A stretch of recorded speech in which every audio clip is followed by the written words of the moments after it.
Toy story की फिल्में, ये सिर्फ फिल्म नहीं है, हमारे इमोशंस है। मैं जब छोटा था तब से ये फिल्म देखता आया हूं और अब टॉय स्टोरी 5 थिएटर में आई थी तो देखनी तो बनती ही थी। इस फिल्म का मैं दीवाना हूं भाई, क्योंकि मुझे लाइटईयर और वूडी काफी ज्यादा पसंद है और एंडी के खिलौने होते थे।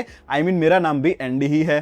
थर्ड पार्ट तक की ये सीरीज काफी ज्यादा बढ़िया थी, फोर्थ पार्ट भी इमोशनली हिट करता था और फाइनली अब ये फिल्म आई है तो मुझे थिएटर में जाने का मौका मिल गया। थोड़ा लेट हो गया लेकिन फाइनली देख ली। लेकिन जब इस मूवी के क्रेडिट्स रोल हो रहे थे तब मेरे दिमाग में सिर्फ एक ही क्वेश्चन आया कि भाई क्यों।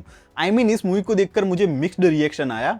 इस मूवी को देखकर मुझे उतना सेटिस्फेक्शन नहीं मिला जितना मैं आगे की टॉय स्टोरी को देखकर फील करता था।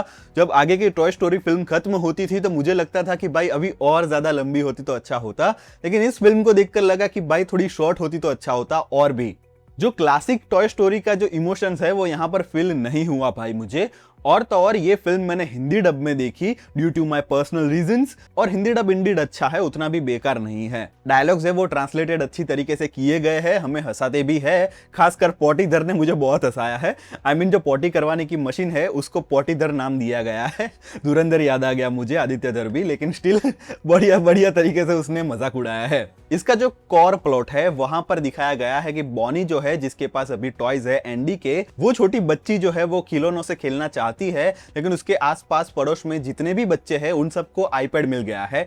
यहाँ पर लिली पैड कर दिया गया है और इस लिली पैड के कारण बच्चे खेलना भूल रहे हैं और इसका सीधा असर होता है टॉयज पर। हालांकि आज के जमाने के हिसाब से तो ये स्टोरी लाइन काफी ज्यादा भाई रिलेटेबल है। हम जब छोटे थे तब खिलौनों से ऐसे ही खेलते थे हमारे इमेजिनेशन के साथ, और गाड़ियों से हम ऐसे खेलते थे कि देखो यहाँ पर मैं बैठा हूँ और ये गाड़ी से घुमा रहा हूँ। वो छोटी छोटी गाड़ियां जो गुड्डे गुड्डी का खेल होता था, घर घर खेलते थे, उस सब की यहाँ पर खामी है आजकल के बच्चों में जो ज्यादा बड़े हो रहे हैं उनके एज के हिसाब से। लिली पैड को यहाँ पर एंटागोनिस्ट दिखाने गए हैं लेकिन ढंग से नहीं हुआ है। जो फील आना चाहिए, उस पर गुस्सा आना चाहिए, उस हिसाब का वो नहीं करते और ऐसा लगता है कि टॉय को इसके बारे में सब कुछ पता है। टेक्नोलॉजी के बारे में टॉयज को पता होना, ये थोड़ा अजीब मैं बोल रहा हूं, लेकिन कहीं ना कहीं बज और वूडी और जेसी सबको पता ही है कि टेक्नोलॉजी कैसे वर्क करती होगी, तो ये सीक्वेंस थोड़ा मुझे अजीब लगा। थोड़ा सा ऐसा दिखाते कि इस टॉयज को भी उसके बारे में पता चले तो बच्चों को भी शायद पता चल पाता कि किस तरह की यहाँ पर चीज दिखाई गई है। मेरे थिएटर में बच्चे जो आए थे वो अपने माँ बाप से यही कह रहे थे कि पप्पा कुछ समझ में नहीं आ रहा है, तो आई गेस ये थोड़ा मुझे लगा कि यहाँ पर ये मार खा गए। हालांकि lily pad as a villain नहीं थी, वो बस अपना काम ही कर रही थी। उसका भी काम बस यही है कि बच्चों को रिलेटेबल बनाना, बच्चों से दोस्ती करवाना। और इसको लेकर एक और फिल्म मुझे याद आई, वो थी इनसाइड आउट 2। यहाँ पर एंजाइटी का कैरेक्टर भी इसी टाइप का था। इस मूवी में जेसी चार्ज लेती है बॉनी के रूम का और ये काफी इफेक्टिव भी रहा।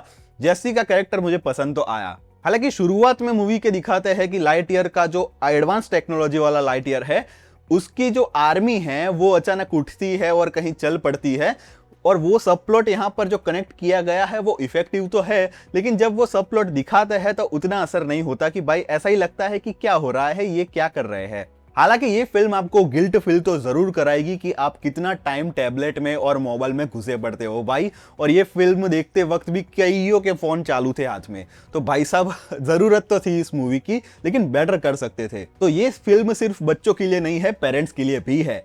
वूडी जो है वो दूर फ्री लाइफ जी रहा था, उसको वापस यहाँ पर ला दिया गया है। वो टोटली मीनिंगलेस था। वो नहीं होता वूडी इस मूवी में तो भी कोई ज्यादा फर्क नहीं पड़ता था, क्योंकि जो ज्यादा टॉयज थे, जो दूसरे टॉयज थे, उनको तो साइड कर दिया गया है और वूडी को एक्स्ट्रा ला दिया गया है। तो वूडी की यहाँ पर लिटरली जरूरत नहीं थी। ऐसा ही लगा कि टॉय स्टोरी की फिल्म है तो पोस्टर बॉय के लिए वूडी चाहिए ही होगा। और वूडी और बस का जो रिलेशनशिप है वो इस मूवी में उतना खरा नहीं उतरा भाई, उतना इफेक्टिव नहीं रहा। जितना आगे की फिल्मों में इन दोनों की बॉन्डिंग होती थी उतनी बिल्कुल भी नहीं यहाँ पर लगी। हाँ, कुछ कुछ सीक्वेंस है जहां पर हंसी आएगी, लेकिन बेटर काफी कर सकते थे।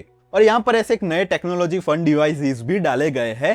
पहला तो है पॉटीधर जो पॉटी ट्रेनिंग के लिए आता है, और दूसरा है जीपीएस जो हिप्पो स्टाइल में है, और एक स्नैपी जो कैमरा है, ओल्ड कैमरा पावर से चलने वाला। ये सारे कैरेक्टर मुझे काफी ज्यादा इफेक्टिव लगे, काफी ज्यादा मजा आया भाई इन लोगों के साथ।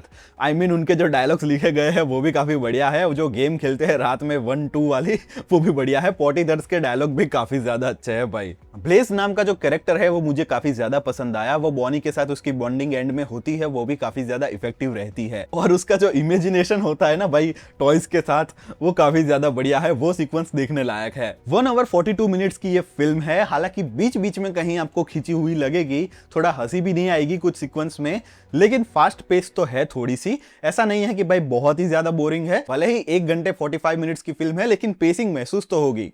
अब क्लाइमैक्स की बात करूं तो क्लाइमैक्स इफेक्ट तो करता है, आपको फील भी आता है क्लाइमैक्स में, ऐसा नहीं है कि ऊपर से गया, मजा तो आता है क्लाइमैक्स में। हालांकि मुझे लगता है कि टॉय स्टोरी 4 जो है वो परफेक्ट एंडिंग हो गई थी, ये 5th पार्ट लाने की जरूरत नहीं थी। हालांकि टॉपिक बढ़िया था इनके पास, लेकिन वर्क नहीं किया ढंग से, और जिसके लिए हम लोग आए थे, जो हमने सोचा था उस टाइप की ये फिल्म नहीं निकलती है, कहीं और ही ट्रैक पर चली जाती है। सो आगे के सारे पार्ट से ये फिल्म नीचे ही है, 5th पार्ट पे ही रहेगी मेरे लिए तो। सो बेसिकली ये टॉपिक काफी बढ़िया है कि बच्चों का जो स्क्रीन टाइम है वो कम करके उनको इमेजिनेशन में ज्यादा धकेलना चाहिए, उनको भी कहना चाहिए कि भाई ये लो टॉयज, और टॉयज से इमेजिन करो कि भाई ये एक इंसान है टॉय और दूसरा एक इंसान है दूसरा टॉय, और किस तरह से आप इसके रिलेशनशिप को दिखाओगे, किस तरह से आप इमेजिन करते हो, तो उस तरह से आप चालू करो, उनको फिल्में बनाना सिखाओ टॉयज से, तो ये ज्यादा इमेजिनेशन वो कर पाएंगे, वो बोलना भी सीख पाएंगे इसी तरह से।